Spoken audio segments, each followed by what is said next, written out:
लाखों मुसलमान जो है अतीक के बेटे हैं उनको मिट्टी में मिलाएंगे, यानी कि दफन करेंगे। हाँ, मिट्टी में मिलाएंगे।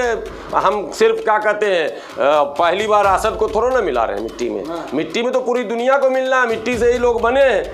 हम तो पढ़ते ही है मिन्हा खलकनाकुम वफिहा नुईदुकुम। इन लोग को पता ही नहीं कि हम जब जाते हैं दफन करने तो हम पढ़ते ही यही है, मिन्हा खलकनाकुम वफिहा नुईदुकुम व मिन्हा नुखरिजुकुम तारतन उखरा। जो हम पढ़ते हैं, जो 3 मुट्ठी मिट्टी डालते हैं, इसके मायने ही यही है।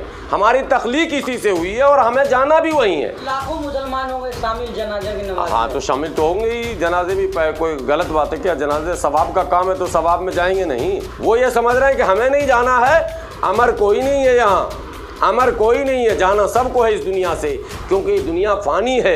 इसीलिए मजहब कहता है कि इसी मिट्टी से आए हो, इसी मिट्टी में फिर मिलना है तुमको, और सबको मिलना है मिट्टी में।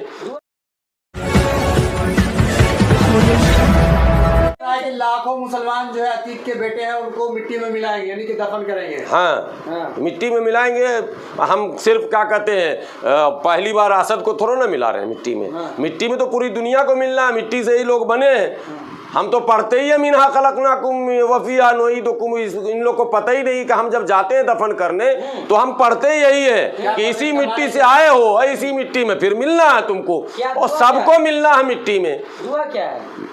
मिन्हा खलकनाकुम वफिहा नुईदुकुम व मिन्हा नुखरिजुकुम तारतन उखरा। जो हम पढ़ते हैं, जो 3 मुट्ठी मिट्टी डालते हैं, इसके मायने ही यही है। हमारी तख्लीक इसी से हुई है और हमें जाना भी वही है, और सबको जाना है। और सुन ले, जो लोग मसनद पर बैठे हैं वो ये समझ रहे हैं कि हमें नहीं जाना है, अमर कोई नहीं है यहाँ, अमर कोई नहीं है, जाना सबको है इस दुनिया से, क्योंकि दुनिया फानी है। इसीलिए मजहब कहता है कि आप इस दुनिया में इंसाफ कीजिए, अदल कीजिए, प्यार कीजिए, मोहब्बत कीजिए, लोगों के हुकूक को न दबाइए, लोगों पर जुल्म न कीजिए, लोगों के दिल आज़ारी न कीजिए।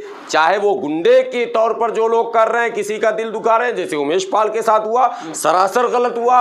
राजू पाल के साथ हुआ, सरासर गलत हुआ। उस परिवार पर भी पहाड़ टूट रहा। हमारी सिंपैथी और संवेदनाएं, कानून उसको भी न्याय दे, और कानून न्याय दे को देना, कानून को देना भी चाहिए और पुलिस को दिलवाना भी चाहिए। लेकिन न्याय के नाम पर अगर आप अन्याय करना शुरू करेंगे तो हम लोग आवाज उठाएंगे। मिट्टी में सिर्फ मुसलमान मिलेंगे, बाकी के हक में थोड़ी आता है। नहीं, तो मिट्टी में मुसलमान मिलेंगे। अगर उनका कहना है कि हम मिट्टी में नहीं मिलेंगे, आग में ही जलेंगे, तो आप आग में जले, कौन रोक रहा है? तो पर चलता रहता है। हर धर्म की अपनी अपनी आस्था है, सब लोग स्वतंत्र हैं। वो आग में जले, हम मिट्टी में मिला देंगे, मिला दिया मिट्टी में। हाँ, तो इतना ज्यादा लंबा चौड़ा अर्थ निकालने की जरूरत नहीं। मिट्टी में, आग में जलने के बाद भी वो कण मिट्टी में ही जाएगा, पानी में डालेंगे तब भी मिट्टी में ही जाएगा। ठीक है, अंत सबका मिट्टी में ही होना है। इसलिए ये कोई मुद्दा नहीं है कि मुसलमान चूके कब्र में जाता है इसलिए मिट्टी में मिला देंगे का अर्थ आप निकाल रहे हैं कि नहीं, इसका मतलब मुसलमान को ही ऐसा करेंगे। मिट्टी में सबको जाना है, कोई नहीं बचेगा, चाहे वो जलाए, चाहे वो दफनाए, चाहे वो हवा में रहने दे। असद को जो है लोग शहीद बता रहे हैं, कह रहे हैं कि रमजान जैसे पाक महीना में जो है उनको मारा गया, वो शहीद है। देखिए, जो लोग बता रहे हैं या जो लोग सोशल मीडिया पर लिख रहे हैं, उनका अपना पक्ष है। देश आज़ाद है, पुलिस स्वतंत्र है, पुलिस अपना काम कर रही है, सरकार अपना काम कर रही है। लेकिन योगी सरकार जो जिस रास्ते पर चल रही है, वो उससे अविश्वास का वातावरण बन रहा है, चिंता का विषय। विकास दुबे का जो है एनकाउंटर हुआ, लोगों ने जो है जश्न नहीं मनाया। आपने जश्न मनाया? कोई नहीं मना सकता हमारे यहाँ। लेकिन असद के एनकाउंटर पे जश्न क्यों मनाया? विकास दुबे का जब इनकाउंटर हुआ था तो मेरा एक वीडियो एक चैनल पर 1 करोड़ से भी ज़्यादा चला था, तब भी मैंने यही कहा था कि जो कुछ हुआ वो गलत हुआ। विकास दुबे गलत है, लेकिन आप जो कर रहे हैं वो भी गलत है, मेरा ये कहना। अतीक अहमद गलत है, लेकिन आप जो कर रहे हैं वो भी गलत है।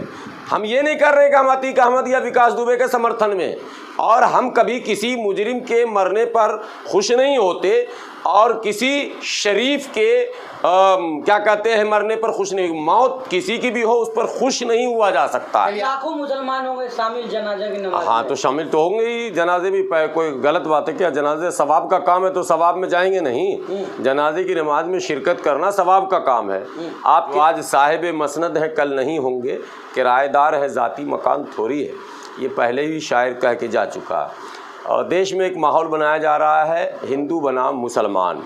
अपराध की दुनिया में भी हिंदू बनाम मुसलमान और राजनीति में भी हिंदू बनाम मुसलमान। भाजपा पहले बोली कि हम कांग्रेस मुक्त भारत बनाएंगे। कांग्रेस मुक्त भारत तो बना ही नहीं, अब वो कह रही है मुस्लिम मुक्त भारत बनाएंगे। प्रधानमंत्री पता नहीं जो भी बयान देते हैं विदेश के दबाव में दे रहे हैं, कभी पसमानदा, कभी कुछ, घर घर जाइए, मुसलमानों से मिलिए। क्या कीजिएगा मिल के हमसे आप? अरे हम तो संविधानवादी हैं, आप संविधान पर चलिए, हम खुद ही आपको वोट दे देंगे। आप देश में सबके साथ इंसाफ कीजिए, न्याय कीजिए, हम खुद ही आपके पास चले आएंगे। लेकिन आप हमारे पास जो भेज रहे हैं लोगों को, अभी भाजपा के कुछ बेशरम मुस्लिम नेता, पसमानदा मुस्लिम नेता पगड़ी बांध के घर घर मोदी कर रहे हैं और फेसबुक पर वीडियो डाल रहे हैं। उनको क्या वो मुसलमान हैं? चाटुकार लोग हैं, चमचे लोग हैं, उनको कुछ पद चाहिए, उनको कुछ इज्जत चाहिए। सवाल मोदी का नहीं है, सवाल ये है कि अतीक अहमद का जो अभी भी अकड़ खत्म नहीं हुआ है, अभी भी कह रहे हैं कि अगर हम छूटेंगे तो हम देख लेंगे। देखिए अतीक तो गुंडा आदमी है, मान लीजिए वो गैंगस्टर है, तो गैंग वार आज पुराना कोई नहीं है। और गैंग कोई हिंदू मुसलमान नहीं होता। दाऊद इब्राहिम गैंग का नाम आपने सुना होगा, दाऊद इब्राहिम के गैंग में 50 हिंदू है, और छोटा राजन का आपने सुना होगा, उसके गैंग में 50 मुसलमान है। तो गैंग का कोई धर्म नहीं होता, गैंगस्टर का कोई धर्म नहीं होता, गुंडे का कोई धर्म नहीं होता। उसकी अकड़ है, वो गैंगस्टर रहा है, वो जानता है कि छूट जाएंगे तो फिर बदला ले जाएंगे, गैंग वार हो जाएगा। और गैंगस्टर मुख्यमंत्री भी हैं, वो भी कहीं ना कहीं सरदार रहे हैं कई गैंगों के। लोग तो कहते थे कि मर गए बेचारे नेताजी, वो भी कई गुंडों के सरदार रहे थे। मुलायम सिंह के बारे में भी लोग कहते थे गुंडा। तो राजनेता तो पालते ही है, लेकिन आप धर्म के नाम पर अगर कोई काम करते हैं तो इससे गलत संदेश न केवल भारत में जाता बल्कि पूरी दुनिया में गलत मैसेज जाता है कि आपके यहाँ अल्पसंख्यकों को टारगेट किया जा रहा है। असद का इनकाउंटर हुआ, लोग कह रहे हैं इनकाउंटर हुआ ही नहीं, फिर आप लोग भी झूठ उसी की तरह बोले चले जा रहे हैं। असद को मारा गया बोलिए ना भाई, असद का मर्डर हुआ ये बोलिए। मर्डर किसने किया है? अरे जिसने किया, सरकार ने करवाया मर्डर, और किसने करवाया? इनकाउंटर सब शब्द नया आप लोग पुलिस वाला शब्द उठा के ले आते हैं जो सरकार कहती है। इनकाउंटर का मतलब होता है आमना सामना। 50 वीडियो वहाँ के हैं, आप लोग नहीं देखे तो मैं दिखा देता हूँ। जो इनकाउंटर नहीं है, वो जो जगह है जो दिखाया जा रहा है, जो तस्वीर आप लोगों के सामने पूरी भारत पूरी दुनिया के लोग देख रहे हैं, उस जगह पे मोटरसाइकिल से वो कैसे गिरा। वो जब 10 राउंड गोली चला ही दिया था पुलिस पर, पुलिस के वो गोली जो भी चलाया विदेशी हथियार था।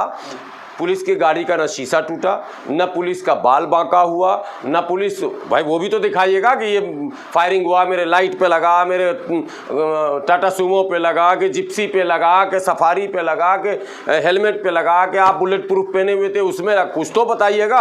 आपने कहा उन लोगों ने फायरिंग की, हमने जवाब में फायरिंग किया, और वो ढेर वो फिल्म में नहीं सोता वैसे सो गया। वो कितना शरीफ है, टोपी भी पहने हुए है और पिस्टल हाथ में ही है उसके। एक सवाल है कि जिस तरीके से इनकाउंटर जो असद का हुआ है, उसके बाद जो पुलिस ने बताया है कि जो है क्या नाम है, सामने से वो भाग रहा था, एक गाड़ी पीछे थी और एक गाड़ी जो है सामने से आई है। लेकिन अभी जो है क्या नाम है, आज तक की मीडिया पे हमने भी देखा है, उसमें ये दिखाया गया है कि पीछे से तो जो गाड़ी गई है वो उधर से रास्ता है, लेकिन जो सामने से गाड़ी की बात करें उधर से कोई रास्ता ही नहीं है, आगे से दीवार बनी हुई है। दीवार है, फिर आगे बांध है, जंगल है, नाला है, बहुत सारे मसले हैं भाई वहाँ पर। सबसे बड़ी बात है जिस मोटरसाइकिल को दिखाया गया है उसका नंबर नहीं है, नंबर प्लेट सादा पेंट किया हुआ है। कहा जा रहा है दिल्ली से इन लोग गया। अरे भाई दिल्ली से झांसी पहुंच गया बगैर नंबर प्लेट के, किस को घेरे में लोगे यार? सारे ट्रैफिक पुलिस की नौकरी खाओगे क्या? दिल्ली से वो वहां तक पहुंच गया सादा प्लेट लेकर जिसमें नंबर नहीं है, तो रास्ते में इतने पुलिस और ट्रैफिक वाले थे, वो क्या कर रहे थे? एक दूसरा क्या, ड्रोन से हथियार आता था पाकिस्तान से। भाई सेना के ऊपर भी आवाज उठाओ क्या? हमारे भारतीय सैनिक वीर जवान जो बॉर्डर पे सुरक्षा के लिए खड़े हैं, उनके रहते हुए पाकिस्तान की इतनी हिम्मत कि वो ड्रोन से अतीक के घर पर हथियार सप्लाई कर रहा। ऐसे अनर्गल 100 बयान आएंगे, एक सच को छुपाने के लिए 100 झूठ बोले जाएंगे। जो अखिलेश यादव ने कहा, जो ओवैसी ने कहा, वो 100% सच कहा है, फेक इनकाउंटर है। और फेक इनकाउंटर जब कह रहा हूं तो कोई यह ना कहे कि आप पुलिस के कार्य प्रणाली पर सवाल उठाते हैं। पूरे भारत में पुलिस काम कर रही है, ऐसा अनोखा पुलिस नहीं है जो माने वहाँ नया काम कर रही है। इनकाउंटर कोई आज पहला नहीं हुआ भारत में, अनेकों इनकाउंटर हुए हैं, बड़े बड़े शूटरों के इनकाउंटर हुए हैं, बड़े बड़े गुंडों के इनकाउंटर होता है रियल में।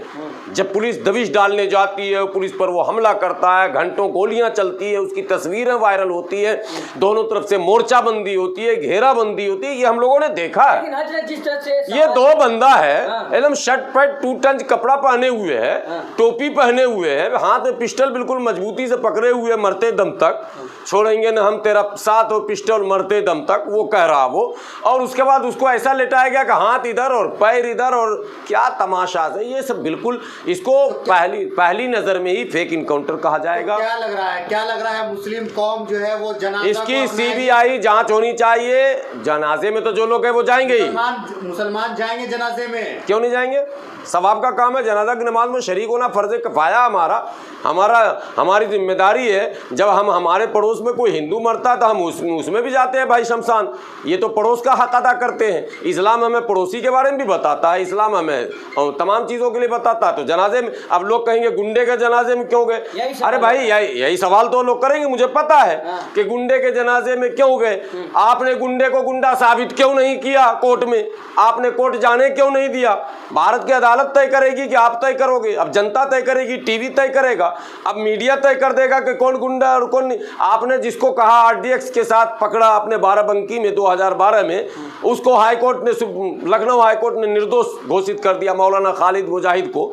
आप बताइए कि वो पकड़ने वाले STF वाले कौन थे? अभी 15-15 साल जेल में रह के आतंकवाद के नाम पे जो नौजवान छूटा है, आपको पता है ना, राजस्थान में वो 15 साल जेल में रहा, किसके कारण रहा? STF के कारण रहा, और कोर्ट ने उसे बाइज्जत बरी कर दिया कि नहीं जी ऐसा कोई मामला ही नहीं। तो ये तो हो ही रहा ना साहब। तो आपने तो पहले ही आतंकवादी कह दिया, टीवी वालों ने तो उस 15 को आतंकवादी कहा था, अदालत ने कहा ये निर्दोष है। टीवी वाला माफी मांगेगा क्या? टीवी वाला माफी मांगेगा? वो पुलिस वाले की नौकरी जाएगी जिसने गिरफ्तार किया। वो तो 1 मिनट में आतंकवादी कहते था। गुलाम सरवर के घर में ये मिला ना, ये विदेशी डायनामाइट, यही डायनामाइट हो जाएगा मिला, और उसके बाद टीवी में चलने लगेगा। आखिरी सवाल, जो जश्न मना रहे हैं असद के मौत पे, उसको क्या कहना चाहेंगे? मुबारक होगा। कल हो सकता है जो आज जश्न मना रहे हैं, कल वो जब उनके इर्द गिर्द होगा, देखिए लगेगी आग तो आएंगे घर कई जद में। बस ये इतना ही इशारा काफ़ी है। जब बेलगाम लोग होंगे तो देर सवेर वो लोग जो आज हंस रहे हैं वो भी उनके चपेटे में आएंगे, और फिर वो आज हंस रहे हैं कल रोएंगे। यही होता है।